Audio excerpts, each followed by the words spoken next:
77 years old. 77. And the thing I need to tell you right now, before I say anything else, is that I am not going to sugarcoat a single word of this. We don't have time for sugarcoating anymore. The average man who makes it to 65 has statistically about 16 years left. Just 16. I know that sounds abstract when you're in your 50s. Still working, still running, still believing the best is somewhere just ahead of you. But I'm here. I'm past that marker. And let me tell you what those 16 years actually look like. Most men will spend nearly half of that time managing some form of decline, a diagnosis, or a loss of independence that no retirement calculator ever predicts. The question I have for you is, what are you actually building? Not saving, not preserving, building. Because I spent most of my life confusing those two words. I am Dan Wall, and understanding the difference between them was the single shift that changed the entire second half of my life. I want to share something today about why most people go broke in retirement,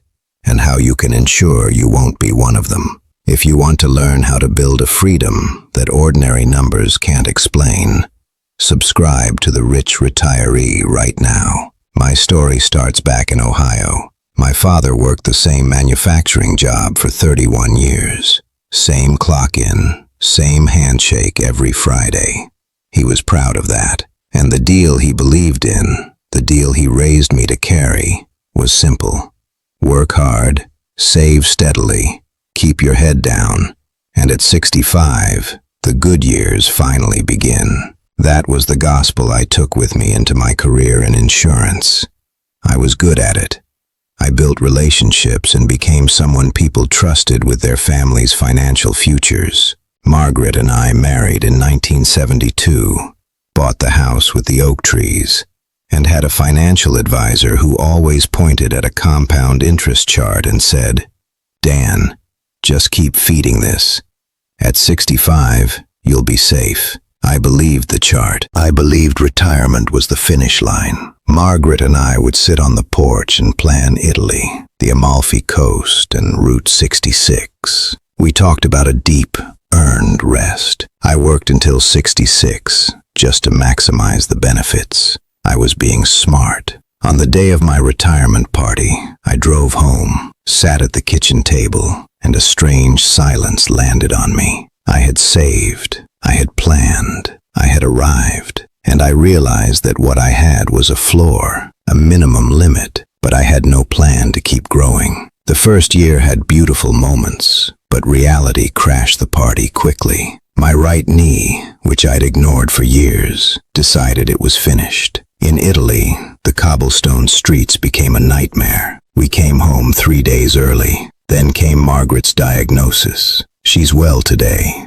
But that year of uncertainty and medical bills showed me the thinness of my plan. I had spent my life preparing to stop, but I hadn't spent a single day preparing to keep building. One night, with a legal pad and a calculator, I saw that if everything went reasonably well, the math worked, but the margin was too thin.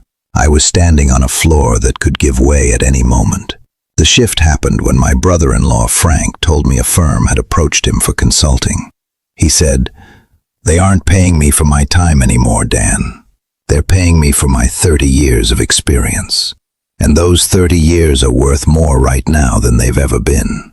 I sat with that for weeks and started making calls to former clients. Not as a salesman, but as a senior advisor.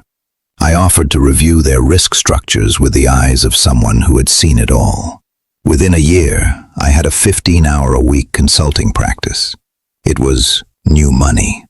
Money I didn't need to survive, so I could invest it aggressively. But more importantly, I felt alive again. That part of us that solves problems doesn't want to retire.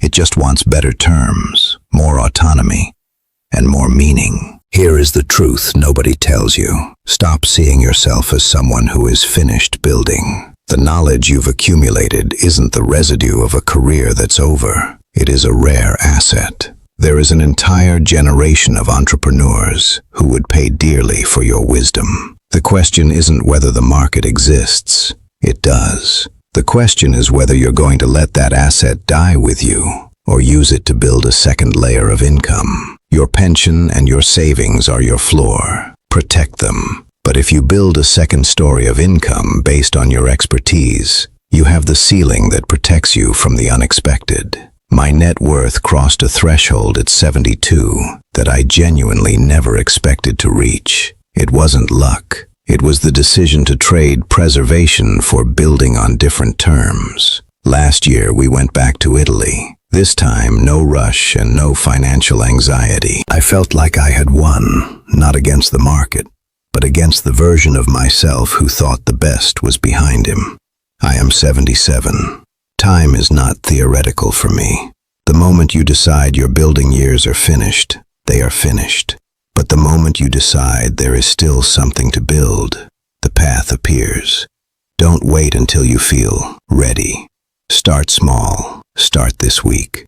Because 77 arrives faster than any summer you've ever lived through.